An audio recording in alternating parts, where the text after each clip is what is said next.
Absolument pas. Il faut surtout être logique, maîtriser les produits en croix. Il faut savoir surtout appliquer une dizaine de formules.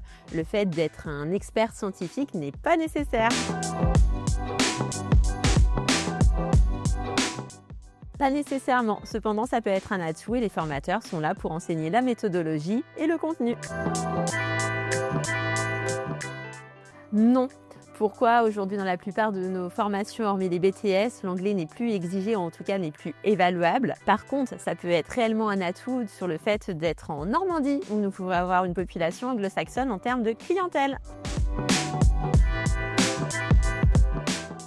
Pas forcément et heureusement. Il ne suffit pas d'avoir de la famille pour intégrer le monde bancaire, il faut surtout être motivé, faire des démarches, participer à des job dating qu'on peut proposer et également se mettre en relation avec son réseau où effectivement, quand on l'active, on peut trouver des stages longs et une alternance.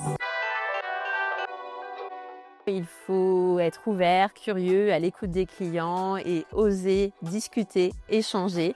Pour rappel, on parle rarement en public devant une dizaine de personnes. En rendez-vous clientèle, on est souvent 2 à 3 au maximum dans un bureau. Donc pas de souci, ça se développe et il y a des cours qui enseignent le développement commercial.